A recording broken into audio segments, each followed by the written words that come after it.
Islam, and greetings. Princeanaelbey, Divine Prince of the Divine Theocracy and Supreme Grand Sheikh of the Moorish Science Temple of America. Good evening, afternoon, morning, all. This is available in a print that is suitable for framing. It's entitled The Greatest Crime Never Investigated, and it depicts the ultimate end of the Moorish Empire here in Albaraka, also known as America. It can be yours for $20. The information and the PayPal information will be in the description box. Thank you. More Bonafides. Now, I taught you all that my mother was Hinasi Moore. She was Hinasi Moore, and she was from the country of Aladdin. The country of Aladdin is now known as the state of Oklahoma. My mother's family, my mother was a pasha. She was a pasha. And of course, as you may or may not know, that the pasha was one of the 7 family tribes of the Moors here in Northwest Africa. There were the Els, the Beys, the Days, the Alis, the Allahs, the Ahs, and the Pashas. Those were our 7 families. And my mother was a Pasha. Her people originally came from Morocco. And that is where my bloodline to His Imperial Majesty, Sidi Mohammed Bey, also known as His Imperial Majesty bin Abdullah. And my Moorish ancestors, of course, we had wealth before people even understood what wealth was. Well, among one of my great uncles on my mother's side, he was William Waldo Frazier.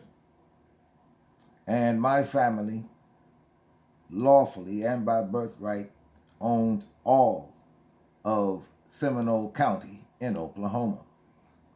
There, Her Royal Highness Lula May Pasha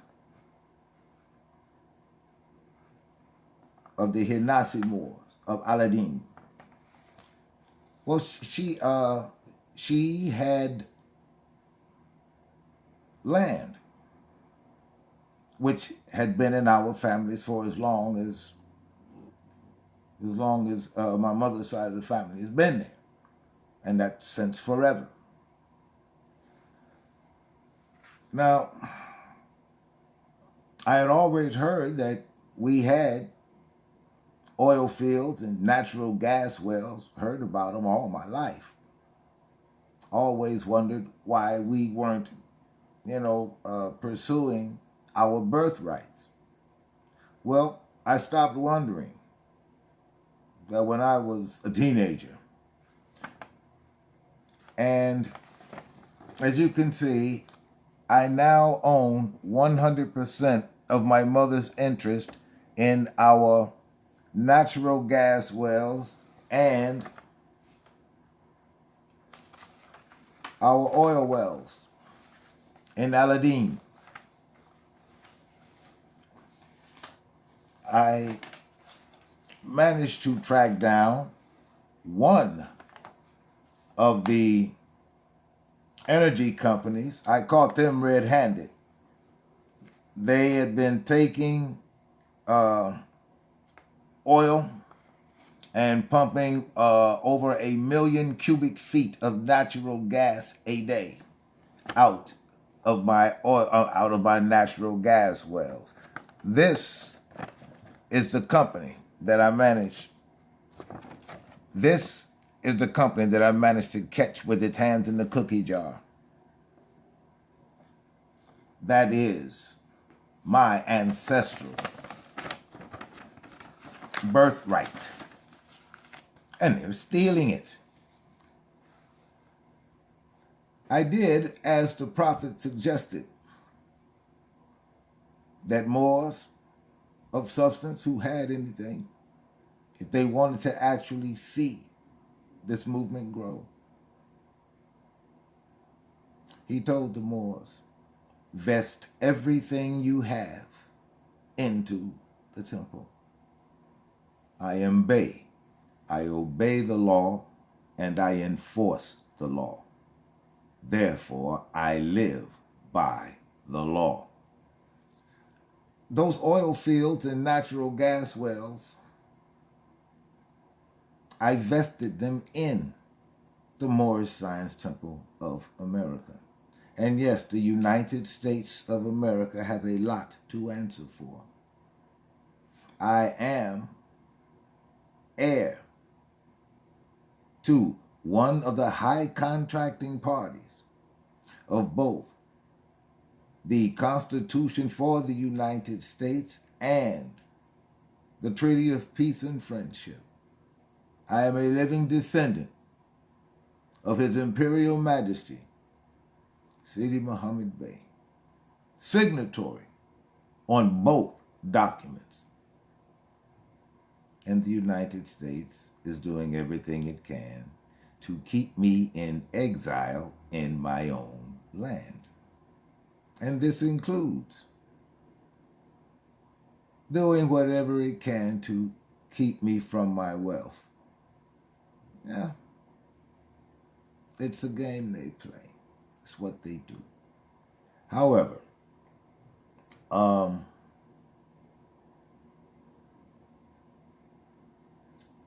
my uncle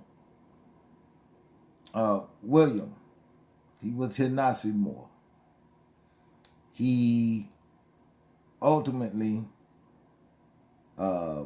when the wars came and the European encroachment westward, when all of that became real obvious for the Hinasi and oh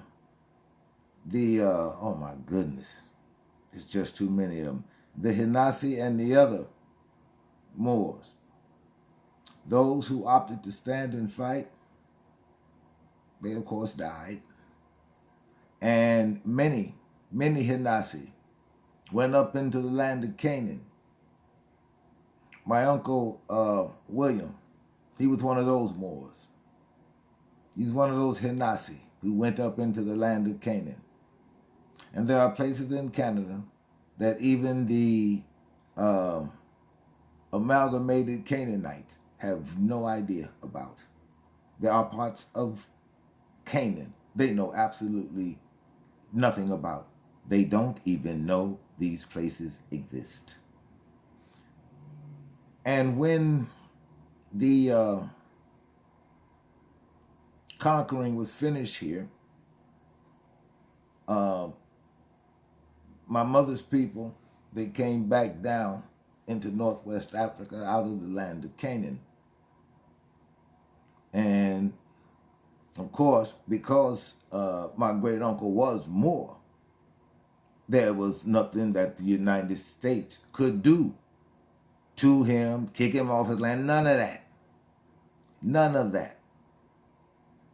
And it is through oral tradition that I know that when the pale-skinned European came out west, among the people they did not bother were the Moors of places like Aladdin, They didn't bother the Moors of Abba too much at all.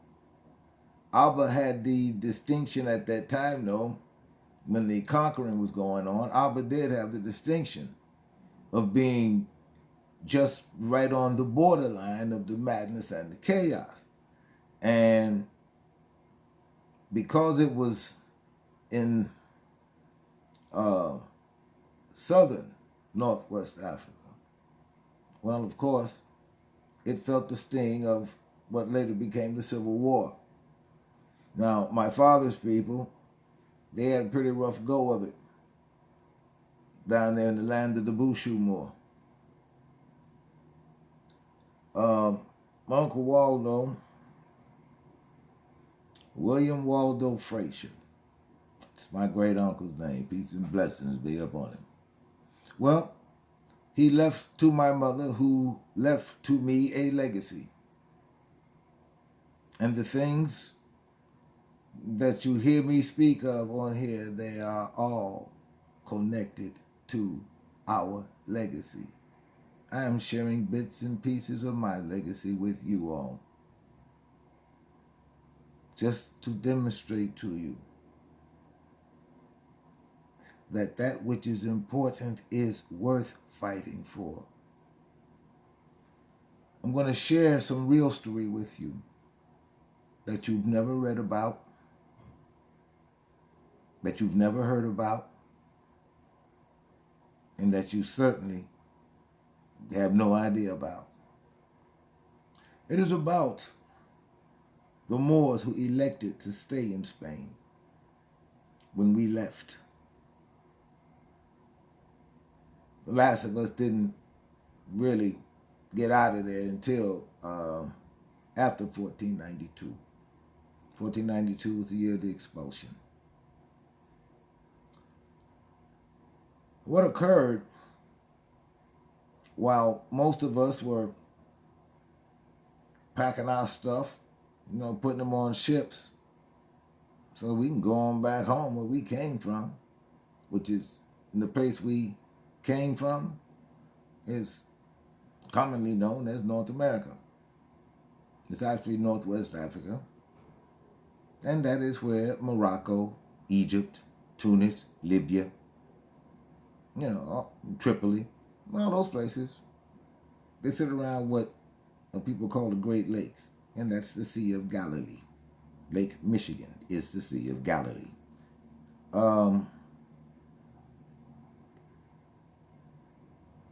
So my father's people had it a little bit rougher than my mother's people. And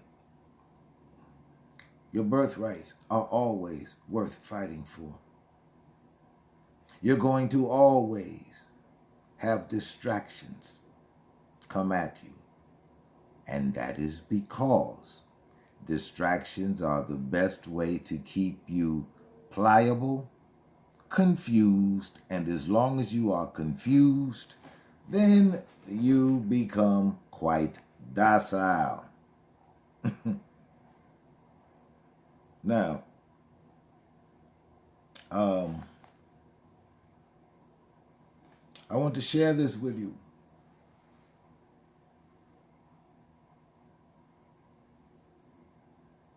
I want to ask a question. And you can leave your comment in the comment section. Again, my job is to help you. I don't care if you are Amalgamated Moor, Asiatic Moor, Aztec Moor. I don't care. I don't care. I have one care, and that is the cares of the world. I've got one care, and that's you. My question is, and again, leave your comment in the comment section. What if your prince were to demonstrate to you I mean, whenever I see your responses, then I'll know. What if your prince were to give you a way to create an industry, an unfailing industry, and an industry that can grow? And when I say grow, I mean beyond the boundaries of this particular locale, meaning internationally. My question is, would you, could you be willing to work as a collective, as a collection of people who desire the same thing? My question is, could you do it, and would you want it? There are two questions, and they are both equally as important. Would you want that? And could you work together to obtain it? Because it is unfailing. There is no way this particular business can fail. It simply cannot. It simply cannot. If I were to give this to you, could you work together to create that baby and learn the care and feeding of it until it becomes self-sufficient? Because that is how you have to treat a business.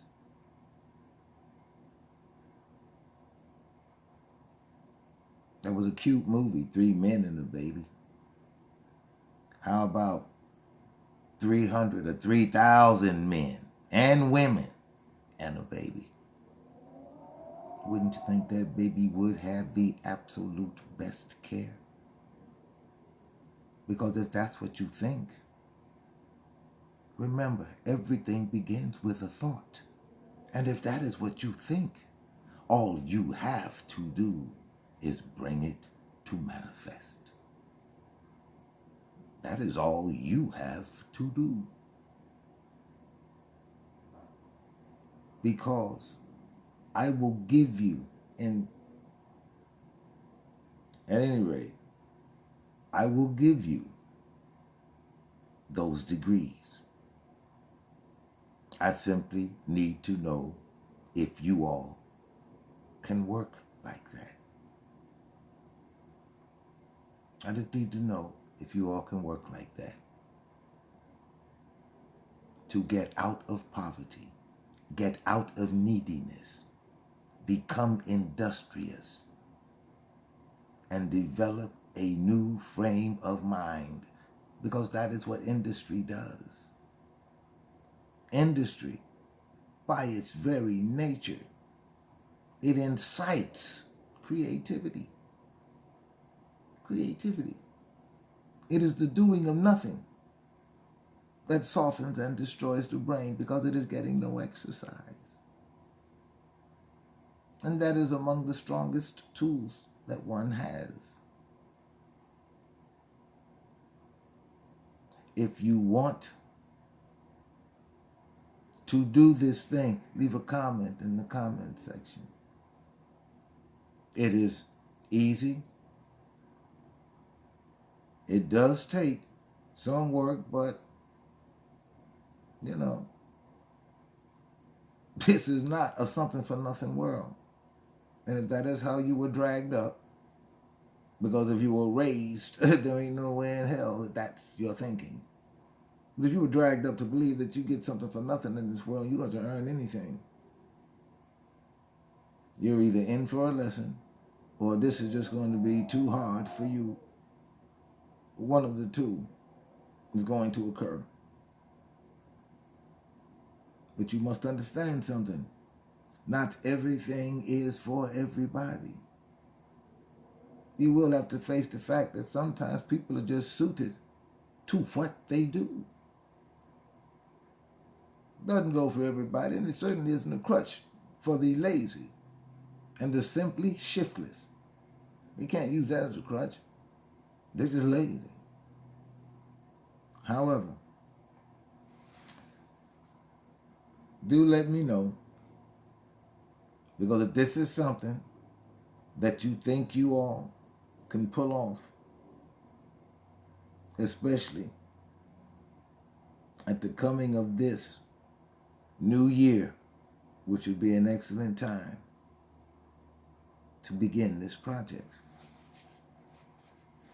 It will be up to you to make it work. I will simply give you. I will give you the diagram. I will give you the breakdown. I will give you the operations. I will give you these things. I will give you these things. And there's virtually no end to the revenue which you can create from this. I just need to know if you can work this together and actually mean it and commit to it. Because remember, this is your baby that you're creating, and you have to decide if this is something you really want enough to put your actual time into. Time and thought. And remember, industry grows the seeds of creativity. Don't forget to like, share, subscribe, and I will be back with more on my birthright, which is now property of the Princeanaelbey through Alhambra. And I'll see you next time. Peace.